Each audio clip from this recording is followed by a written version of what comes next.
When it comes to literacy, boys, as a group and on average, are in trouble. Boys underachieve girls to a statistically significant degree in every area of literacy, every kind of reading, every kind of writing. That's true in every state of the United States, every province of Canada, every state of Australia, and 42 other countries where data is available. More than that, boys underachieve girls on average to a degree that is greater than the difference between higher and lower socioeconomic status groups, and greater to the degree between mainstream populations and populations of kids who are from minority groups that have historically been marginalized or oppressed. So boys, on average, are in trouble. Now, imagine that you are a minority youth living in poverty. You're in a triple bind. Imagine school does not recognize the literacies you do possess, like rapping or beading or giving church talks. Now you're in a quadruple bind. So boys do have a challenge. This quantitative data is compelling in its accumulated detail. However, it does not answer my questions as a teacher. Why do boys underachieve girls in literacy? And what could I do about it? Quantitative data doesn't answer those kind of questions. You need qualitative data. You need to look at the lived-through experience of boys over time. Now, that kind of data is way harder and way more time-consuming to collect. However, the question being so compelling, and as a teacher, recognizing that if I have any individual or any group that is in trouble, I need to try to help them. Michael Smith from Temple University and myself undertook a 5-year study to try to understand the literate lives of boys, both inside and outside of school. Now, we collected data in a wide variety of ways. One of the ways was we had boys respond to profiles of different kinds of boys engaging in or rejecting different kinds of literacy. And then we'd ask, what do you admire about this boy? What do you not admire? How's he like you or not like you? Here's Bam. He's an African-American boy in an inner-city school, and he's just read about Andre, a boy who privileges reading above all else, who would rather read than play video games or do anything else. Now, Bam, like every other boy in the study, professed profound admiration for Andre. It was very surprising to us, not because he was a reader, but because he had passion for reading in this case, because he was highly competent in this case with reading, and because he used literacy to identify himself and to do work in his immediate lived experience, and he was planning to use it because he wanted to be a librarian or teacher. Now, this is Michael pushing on that admiration. Michael said to him, how would Andre fare in your urban school? And Bam says, I gotta admit, they'd pick with him all day like he was raw meat. And Michael said, do you get picked with because you're a serious student and a reader? Bam said, no, because I play ball and because people know me. Michael then says, what advice would you give Andre if he was a friend of yours? Bam. And he becomes animated. He goes, at least get some friends. Books can't be your only friends for the rest of your life. It'll drive you crazy in the end. And branch out. Join the chess club or something. And Michael says, but you admire him. Bam. Yeah, I do. Now, this reveals a complexity of attitudes about literacy that we saw across the boys in our study. They didn't think about literacy as literacy. Literacy was a good thing, but they didn't think about it as reading or as writing. They thought about it as a tool. Literacy is good if you use it to do something, if you leverage it for functional expertise and application, if you're going to use it in specific situations now or in the future. Literacy is good if it stakes your identity. Literacy is good if it's part of a complex of other attitudes and stances and abilities and the capacity to be sufficiently social. They never thought about literacy as a decontextualized pursuit. Now, I put it to you, under whose control is it if literacy in school is used to do functional work?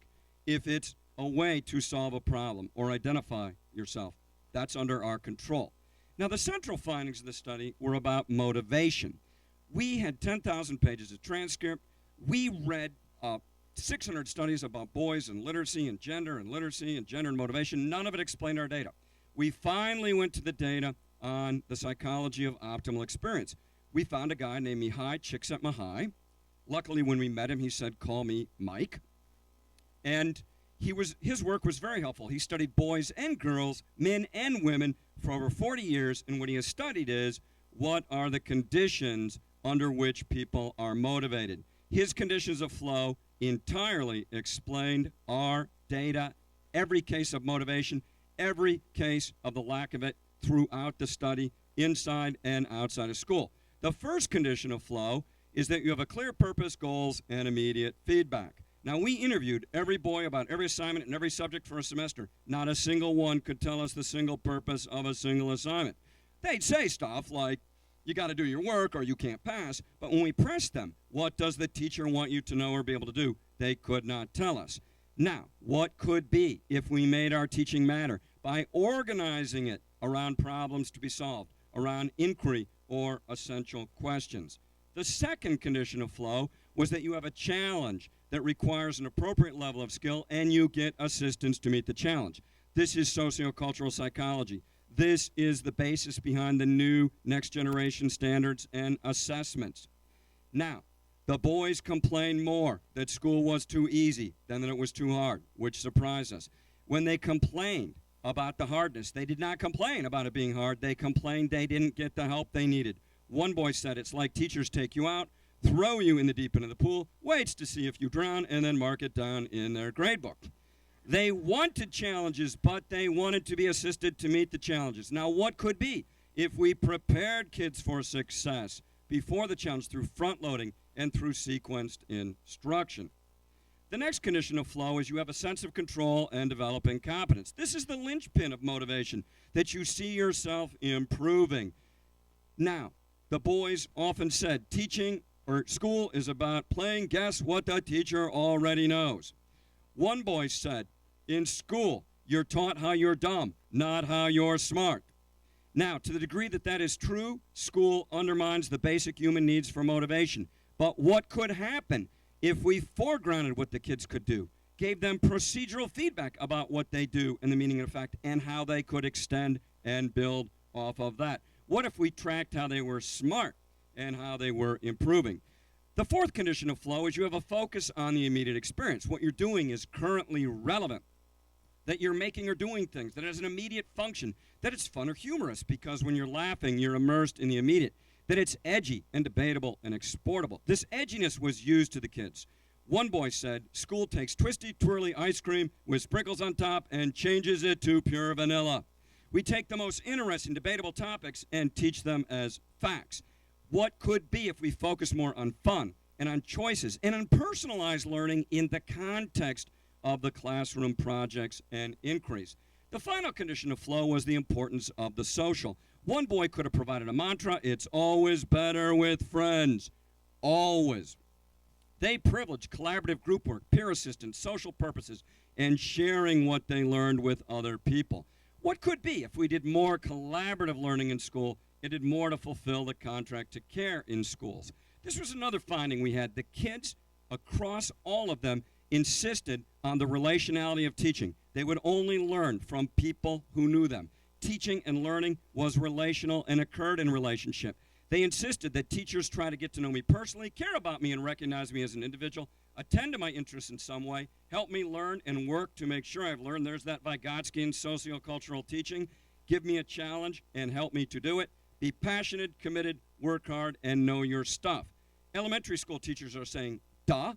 High school teachers are going, how do I do that for 160 to 200 kids? The kids insisted upon it. I want to tie this all to a study that I've recently done on the power of pleasure reading, in which we found that pleasure reading led to psychological growth, reflectivity, mindfulness, containment, so the capacity to safely deal with edgy issues, human and moral development. We found that there were 5 pleasures that kids engage in. And notice how these play out and match the conditions of flow experience. Here's my final takeaway. If you want boys to read, you must attend to motivation, to the conditions of flow, to the powers of pleasure. Our data demonstrate that if you do, the boys can read, they will read, and they will get all the pleasures that accrue. Thank you for being the kind of people to do that work. Don't buy you a Chevrolet. Buy a Chevrolet. Just do something for you. I wanna do something for you.